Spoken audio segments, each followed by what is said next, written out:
पणस कंचा बेले परिबा हिसाब रे एवं पाचिले फल रूप रे एहाको आमे व्यवहार करिथाउ।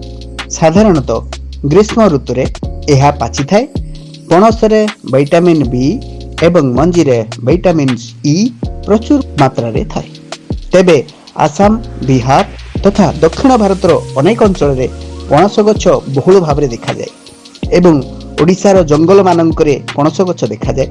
पणस रे शतकड़ा 77.2 भाग जलीय अंश, 1.9 भाग पुष्टिसार, 9 भाग श्वेतसार एवं 1 भाग तंतु जातीय एवं 0.8 भाग खनिज लवण रही थाए। प्रथमे जानिबा पणस पई केमिति जलवायु आवश्यक।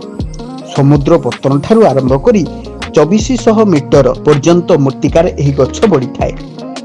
विभिन्न प्रकार माटी रे एहाको चाष करा जाई परिबो, किंतु निगिडा दोरसा माटी रे गछ भल बढ़ी थाए एवं पहाड़िया अंचल रे लाल माटी रे ए गछ गुड़िक यथेष्ट भल होई थाए।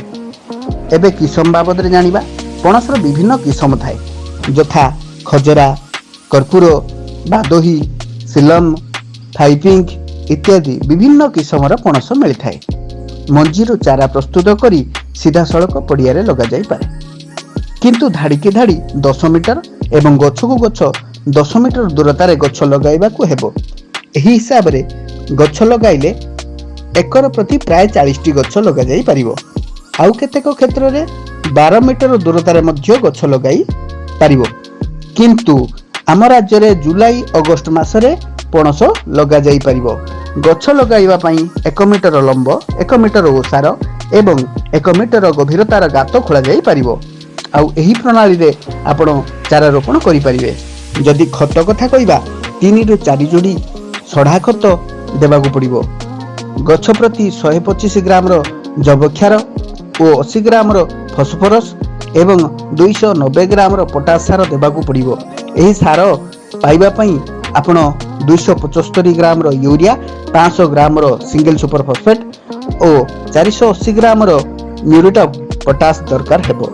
एही सार को 2 भाग करी थरे वर्षा आरंभ रु एवं थरे फल आनिबा पूर्वरु देई परिबे। आम ओडिसा रे भलो होई थाए केवल वर्षा पई। एही वर्षा रे आपण पानी दबाकू पड़ी न थाए। आपण जे पणस गछ लगै थांती, हमर जतिकी क्लाइमेट अनुसार वर्षा होई थाए, सेही वर्षा रे आम क्लाइमेट अनुसार पणस भलो होई थाए। सेही परी रोगपोक और तार प्रतिकार पणस गछरे तार कांडबिंधा और सांबालिया रोग देखिबाकू मिली थाए। आक्रांत कांड बा अगपत्रटी को छिड़ाई नष्ट कर दियंतु। पेट्रोल बा किरोसिन दे गातटी को बंद कर दियंतु एवं सेथिरे क्लोराफ्लोरफॉस्फेट हाइरी प्लस मध्य स्प्रे करि परिबे। सेही बळी पाटल रोग और कांड सड़ा रोग पई आपण आक्रांत अंश को काटी दियंतु एवं भोट को मिसाई स्प्रे कर दियंतु।